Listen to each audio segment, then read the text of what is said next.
Bonjour à toutes et à tous. Donc pour ceux qui étaient là dimanche dernier, Aristodémos va bien, il est bien retourné dans sa Corinthe du 1er siècle, oui. Et donc après sa visite remarquable et l'aparté qu'elle a constitué, nous reprenons aujourd'hui le fil de notre lecture donc de l'évangile de Jean. Et en réalité, nous allons même faire un petit saut donc dans cet évangile, puisque nous nous étions arrêtés il y a donc 15 jours au chapitre 7, et nous allons lire aujourd'hui la première partie du chapitre 10. Alors avec la première partie de ce chapitre 10, nous arrivons en fait au terme d'une partie de ce quatrième évangile qui met l'accent notamment sur l'opposition entre Jésus et les pharisiens, donc les chefs religieux juifs de l'époque. Et donc je vous propose justement d'ouvrir nos Bibles et de lire les versets 1 à 21 du chapitre 10. Je vais lire dans la version second. En vérité, je vous le dis, celui qui n'entre pas par la porte dans la bergerie, mais qui y monte par ailleurs, est un voleur et un brigand. Mais celui qui entre par la porte est le berger des brebis. Le portier lui ouvre, et les brebis entendent sa voix. Il appelle par leur nom les brebis qui lui appartiennent, et il les conduit dehors. Lorsqu'il a fait sortir toutes ses propres brebis, il marche devant elles, et les brebis le suivent, parce qu'elles connaissent sa voix. Elles ne suivront point un étranger, mais elles fuiront loin de lui, parce qu'elles ne connaissent pas la voix des étrangers. Jésus leur dit cette parabole, mais ils ne comprirent pas de quoi il leur parlait. Jésus leur dit encore, en vérité, je vous le dis, je suis la porte des brebis. Tous ceux qui sont venus avant moi sont des voleurs et des brigands, mais les brebis ne les ont point écoutés. Je suis la porte. Si quelqu'un entre par moi, il sera sauvé. Il entrera et il sortira, et il trouvera des pâturages. Le voleur ne vient que pour dérober, égorger et détruire. Moi, je suis venu afin que les brebis aient la vie et qu'elles soient dans l'abondance. Je suis le bon berger. Le bon berger donne sa vie pour ses brebis.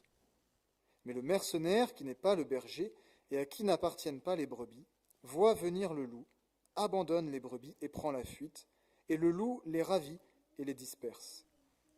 Le mercenaire s'enfuit parce qu'il est mercenaire et qu'il ne se met point en peine des brebis. Je suis le bon berger.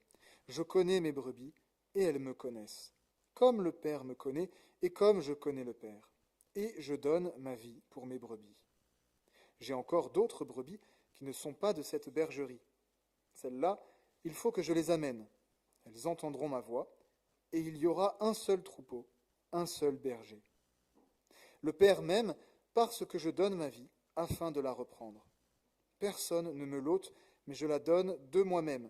J'ai le pouvoir de la donner, et j'ai le pouvoir de la reprendre. Tel est l'ordre que j'ai reçu de mon Père.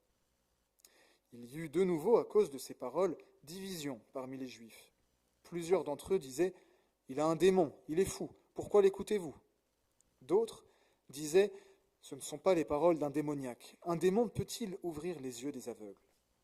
Amen. Un démon peut-il ouvrir les yeux des aveugles ? Cette question fait en réalité référence au miracle que Jésus vient tout juste d'opérer au chapitre précédent. Et donc on comprend qu'il y a un lien entre le passage que nous venons de lire et ce qu'il s'est passé au chapitre 9. Petit résumé des épisodes précédents donc. Jésus vient juste de redonner la vue à un homme aveugle de naissance.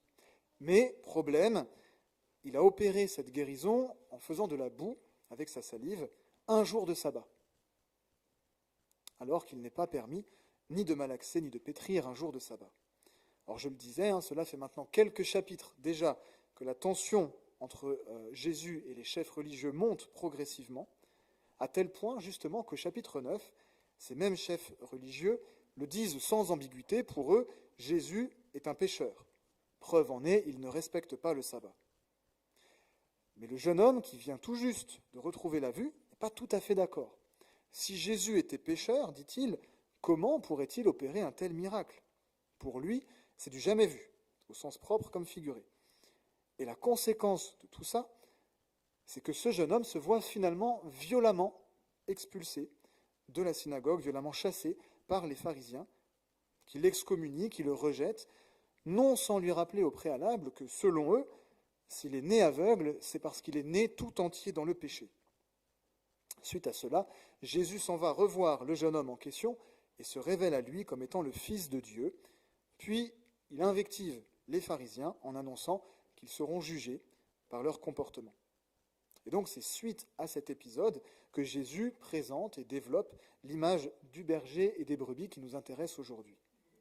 C'est une illustration d'ailleurs qui s'inscrit pleinement dans le contexte de l'époque, puisqu'il était en effet habituel que dans les villages du Proche-Orient ancien, plusieurs familles parquent ensemble leurs brebis dans un même enclos et confient la garde de l'enclos à un jeune garçon ou deux jeunes filles, ou, s'il n'y avait personne de disponible, qu'ils payent les services donc d'une tierce personne.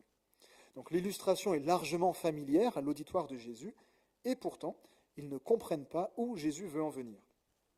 Alors heureusement pour nous, qui sommes plus éloignés de ce contexte-là, Jésus développe ensuite davantage. Dans cette illustration, donc, Jésus s'identifie à la fois au berger, qui va chercher ses brebis dans l'enclos, et à la porte des brebis. Alors une première difficulté semble se présenter à nous. Comment Jésus peut-il être à la fois le berger et la porte ? N'y a-t-il pas là contradiction ? Alors une explication qui est souvent avancée, ce serait que parfois, en fait, du temps de Jésus, notamment la nuit, il arrivait que le berger se couche en travers de la porte de l'enclos pour garder le troupeau. Et donc on imagine que Jésus peut tout à fait dire de lui qu'il est à la fois le berger et la porte, puisque d'une certaine façon, dans ce contexte-là, le berger et la porte ne font qu'un.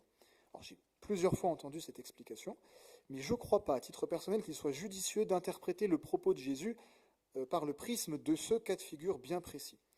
Alors cette image du berger couché en travers de la porte, elle symbolise bien, en effet, la protection du troupeau par le berger.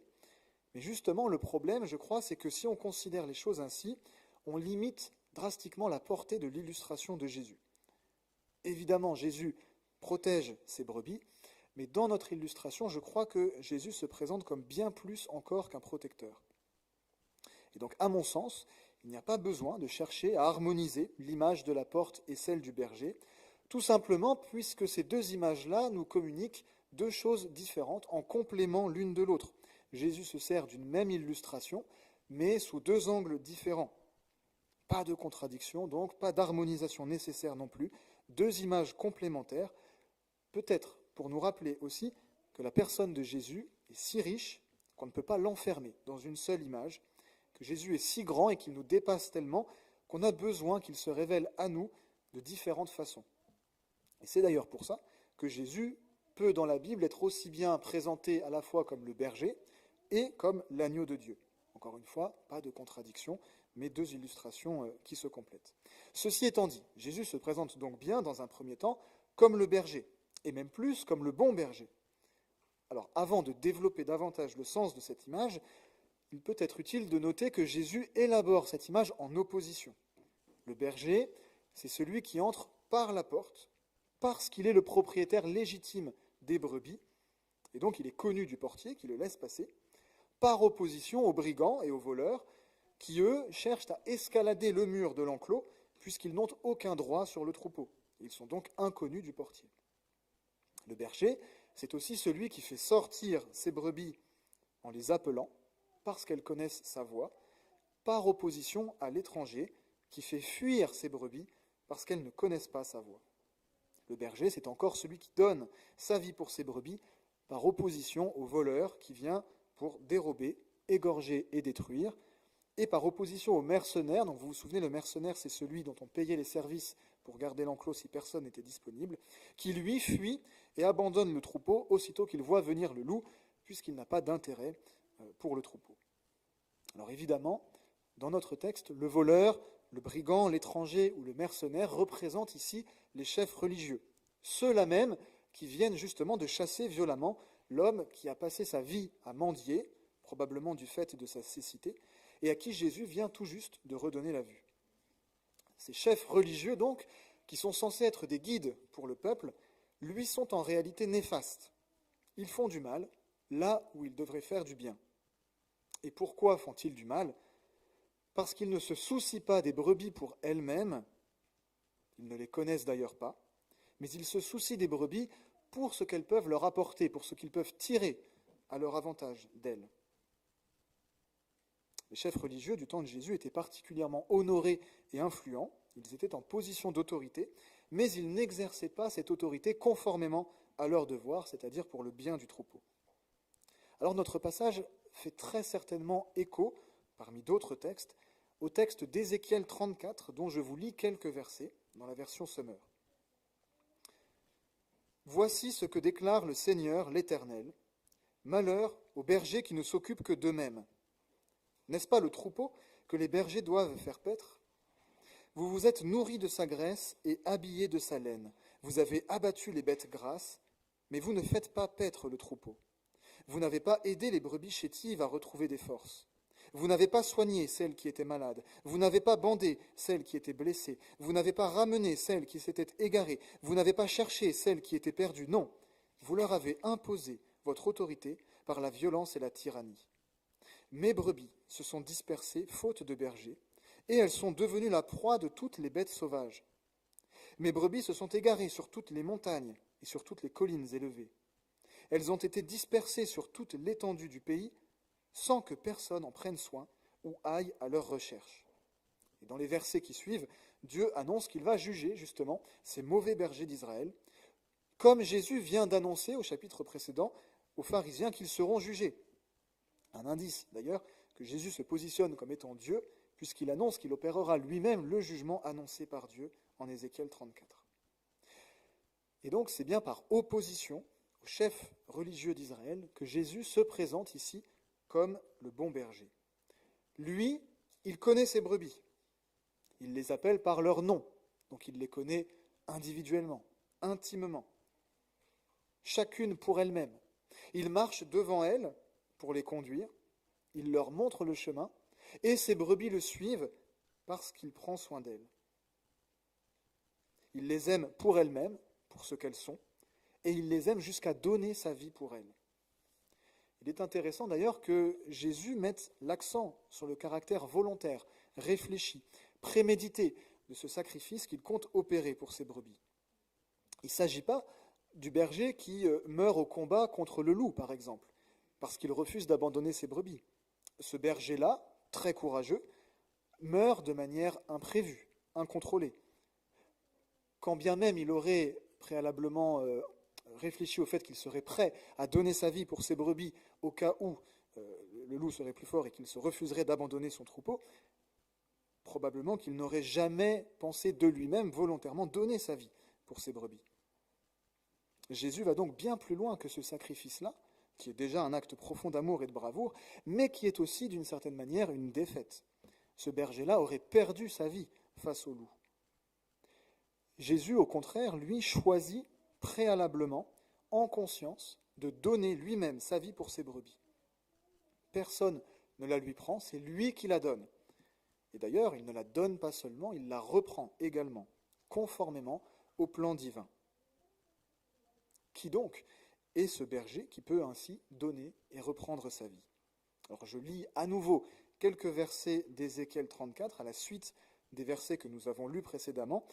Je me permets par moments quelques petits sauts dans le texte, notamment concernant les versets qui parlent du jugement que Dieu va opérer et qui font davantage écho donc, au jugement annoncé par Jésus au chapitre 9, mais qui concernent moins directement notre texte d'aujourd'hui.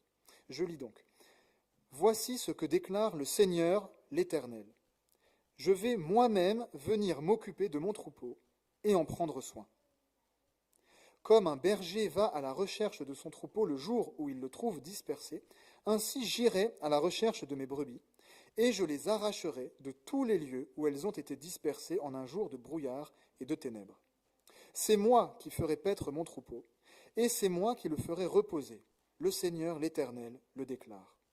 Je chercherai la brebis qui sera perdue. Je ramènerai celle qui se sera égarée. Je panserai celle qui est blessée, et je fortifierai celle qui est malade.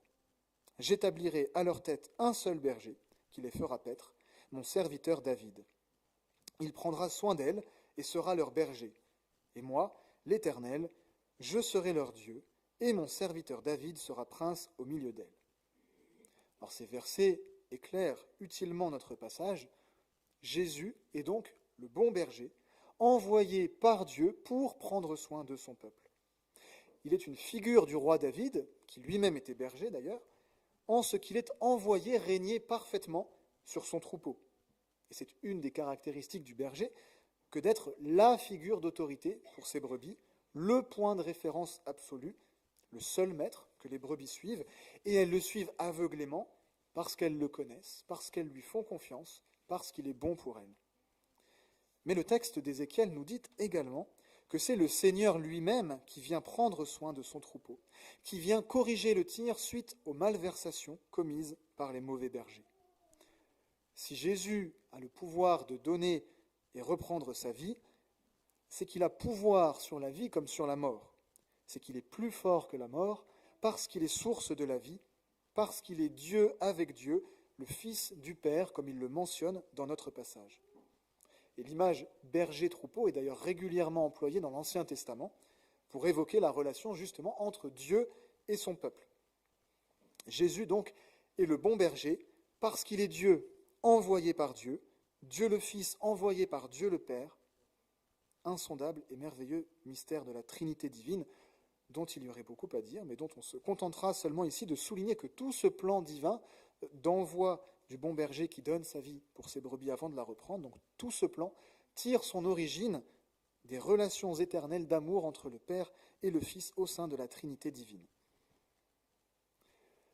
Dans notre texte, donc, Jésus n'est pas seulement le bon berger, il est également la porte. Si quelqu'un entre par moi, il sera sauvé, il entrera et il sortira, et il trouvera des pâturages. Alors ce qui est intéressant, c'est que dans ce verset-là, Jésus réemploie la même formule que les pharisiens avaient employée pour chasser l'homme que Jésus a guéri au chapitre précédent. Évidemment, Jésus ne l'emploie pas dans le même sens. Alors que les mauvais bergers nuisent aux brebis, alors qu'ils sont porteurs de mort, Jésus, lui, est la porte d'entrée pour la vie et la vie en abondance. L'expression « entrer et sortir » ou « aller et venir » selon les traductions, c'est justement ce qui symbolise la vie, le mouvement de la vie, d'une vie paisible où l'on se meut librement parce qu'on se sait en sécurité sous la direction du bon berger.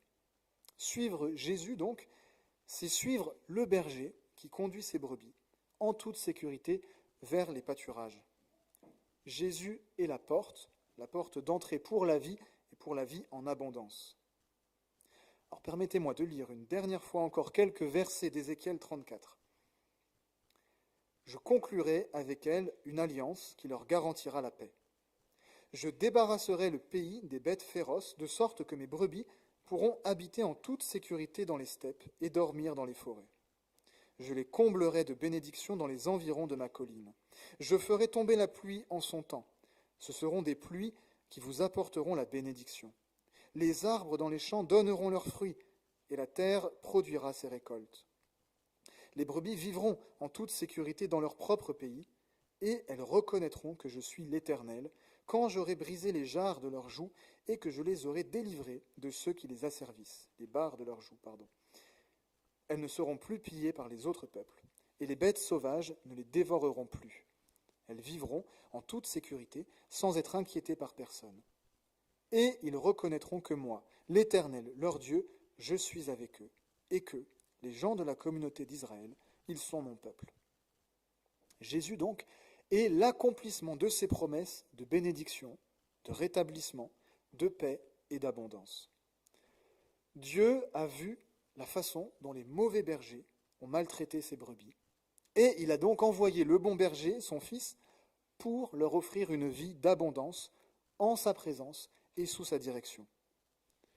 En tant qu'il est le bon berger, Jésus donc est Dieu, Dieu fait homme, venu au milieu des hommes pour prendre soin de ses brebis, pour ramener la brebis perdue, soigner la brebis blessée, redonner la vue aux aveugles que les mauvais bergers rejettent. Il est Dieu fait homme, venu pour offrir sa vie pour ses brebis, et c'est en ce sens-là qu'il est la porte. Jésus est le passage obligé, la porte d'entrée de cette vie d'abondance qui n'est disponible qu'en lui. Alors comme à l'époque de Jésus, notre monde aussi est plein de prétendus bergers. Les leaders de ce monde, qu'il s'agisse de personnalités politiques, scientifiques, religieuses ou autres, nous promettent tous de résoudre nos problèmes ou d'y contribuer, de nous offrir épanouissement, paix et sécurité. Mais, alors si ces personnes peuvent parfois avoir des rôles importants à jouer, sont-ils pour autant ceux qu'il faut suivre ? Est-ce en eux que nous devrions placer notre confiance ? Nous connaissent-ils ? Se soucient-ils réellement de nous ? S'intéressent-ils à nous pour ce que nous sommes ou pour ce qu'ils peuvent tirer de nous, pour ce que nous pouvons leur apporter ? Sont-ils à nos côtés quand le danger est à notre porte ? Sont-ils prêts à sacrifier leur vie pour nous ? Tiennent-ils leurs promesses ? Portent-ils le regard sur les délaissés de notre société, sur les faibles, les aveugles et les mendiants de notre temps ? Jésus, lui, oui. Notre texte est clair, Jésus est la porte, car il n'y en a pas d'autre. Il est la porte comme il est le chemin, la vérité et la vie, et que nul ne vient au Père sinon par lui, Jean 14, 6. Il est la seule porte parce qu'il est, et de la même façon qu'il est le seul bon berger. La Bible nous dit que nous sommes tous, et moi le premier, profondément marqués par nos faiblesses, nos défauts, nos mauvaises pensées, nos mauvaises paroles, nos mauvaises actions, ce que la Bible appelle notre péché. Nous sommes profondément et radicalement tous marqués par notre péché, malades de notre péché. Et le péché, ce n'est pas n'importe quelle maladie, nous dit la Bible, le péché, c'est la mort. En réalité, nous sommes donc morts dans notre péché. Et nous avons donc besoin de rien moins qu'une vie nouvelle. C'est justement ce que le bon berger nous offre. Il a donné sa vie pour nous donner une vie nouvelle. Et c'est parce qu'il a donné sa vie en rançon pour nous dit Paul en 1 Timothée 2, qu'il est le seul médiateur entre Dieu et les hommes, lui le seul Dieu fait homme, la seule porte. Personne d'autre que Jésus, donc, ne peut nous faire ce don d'une vie nouvelle, ni nous offrir cet amour, cette sécurité, cette paix, cette vie, cette abondance. Parce qu'il est le seul bon berger, Dieu le Fils envoyé par Dieu le Père pour donner et reprendre sa vie, peut nous conduire de la mort à la vie. Il donne sa vie pour que nous puissions en être revêtus, et il la reprend également pour marquer sa victoire sur la mort et nous assurer que nous ne pouvons pas perdre ce que nous avons en lui. Ce texte donc nous rappelle qui est Jésus et quelle œuvre il accomplit, et nous pose cette question: qui suivons-nous ? Quels sont nos bergers ? Alors si les images du bon berger et de la porte nous renseignent grandement sur la personne et l'œuvre de Jésus, je crois que l'image des brebis dit également beaucoup. Seules les brebis qui répondent à l'appel du berger pourront jouir de cette vie en abondance qu'il nous offre. Et le premier pas pour ceux qui veulent suivre le bon berger, c'est donc justement de se reconnaître brebis. Or, les brebis sont faibles, fragiles, elles sont dépendantes, elles ne se suffisent pas à elles-mêmes, elles ont besoin du berger. Reconnaissons également notre état de brebis. Reconnaissons que nous ne nous suffisons pas à nous-mêmes, mais que nous avons besoin du bon berger. Alors peut-être sommes-nous des brebis blessées, égarées, perdues, des brebis qui ne se sentent pas importantes, qui doutent d'être dignes de l'intérêt de Dieu. Mais précisément, Dieu lui-même, en la personne de Jésus, est venu pour chercher chacune de ces brebis perdues, pour soigner chacune de ces brebis blessées et les conduire dans son enclos, les conduire vers les pâturages. Jésus a dit être venu sauver des malades et non des bien portants. Reconnaissons donc que nous sommes malades. Je suis malade de mon péché, et j'ai besoin que le bon berger m'offre une vie nouvelle. Le deuxième pas, une fois que l'on se reconnaît brebis, c'est de suivre le bon berger, lui qui nous conduit vers les pâturages. La vie de brebis, c'est une vie de suivance, sous la houlette du berger, sous son autorité, en pleine confiance.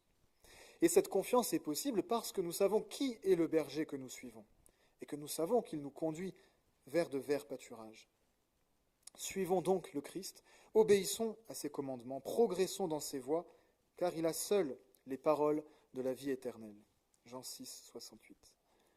Alors suivre Jésus, ça ne veut pas dire pour autant que tous nos problèmes vont instantanément disparaître. Dans l'illustration que Jésus utilise, il est fort probable que l'enclos en question se situe dans un désert.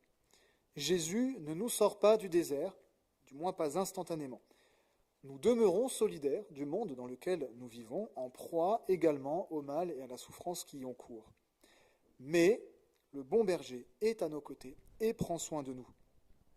Dans le désert, le sol est rocailleux, les journées sont chaudes, les nuits sont froides, les distances à parcourir sont longues, la nourriture est rare, le danger est omniprésent, mais le bon berger sait conduire ses brebis en toute sécurité vers les pâturages pour qu'elles ne manquent de rien. Si nous nous laissons conduire, Jésus prend soin de nous fidèlement.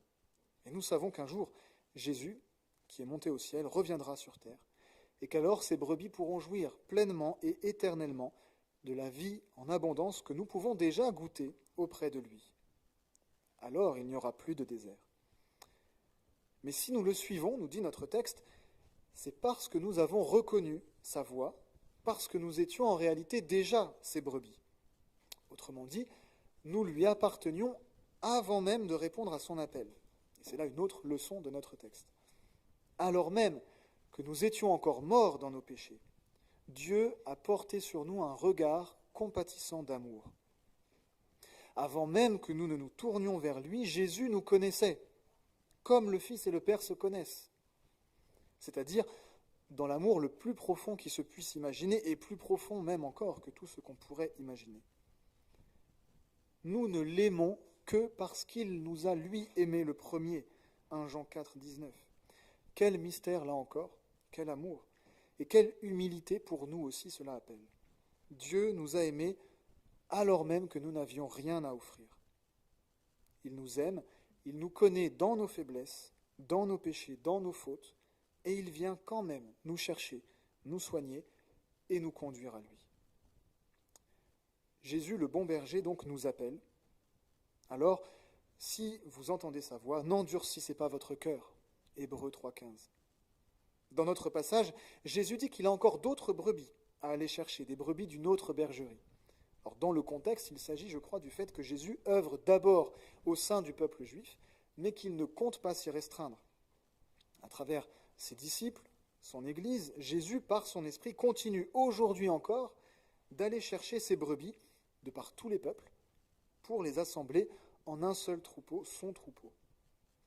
Alors que les mauvais bergers abandonnent les brebis face aux loups qui dispersent le troupeau, Jésus, lui, au contraire, rassemble ses brebis autour de lui. Alors il est intéressant de noter que ces paroles de Jésus causèrent division parmi les Juifs. L'illustration de Jésus et le développement qu'il en fait appellent deux types de réactions. Il a un démon, il est fou, disent les uns. Ce ne sont pas les paroles d'un démoniaque. Un démon peut-il ouvrir les yeux des aveugles, disent les autres. Les premiers n'entendent pas l'appel du bon berger parce qu'ils refusent de se laisser bousculer dans leur certitude, dans leur présupposé. Il a osé faire de la boue un jour du sabbat. Il prétend être Dieu. Les seconds se laissent interpeller en observant deux choses, ce que Jésus dit et ce que Jésus fait, ses paroles et ses actes. Jésus a dit qu'il était Dieu, et il a vécu d'une façon telle qu'on n'a jamais rien pu lui reprocher d'autre que de se prétendre Dieu et de guérir des malades pendant le sabbat. Il a passé sa vie à prendre soin des affligés, des laissés pour compte, tout en prodiguant un enseignement d'une grande sagesse. Et il est mort d'une mort atroce, en conséquence de tout ça, après avoir vécu une vie des plus humbles, sans richesse aucune, sans rien posséder. C.S. Lewis, célèbre notamment pour la rédaction des Chroniques de Narnia, disait qu'il n'y a que 3 personnes qui peuvent se déclarer être Dieu. Le menteur, le fou ou Dieu lui-même. Considérons la vie de Jésus. Semble-t-il avoir été menteur? Qu'aurait-il eu à y gagner? Semble-t-il avoir été fou? Dans ce cas-là, il faudra expliquer ce qui, dans son enseignement, fait preuve de folie. Ou bien, acceptons-nous de considérer ses paroles et ses actes pour ce qu'ils sont, quitte à remettre en question peut-être nos présupposés, pour nous laisser interpeller par la voix du bon berger.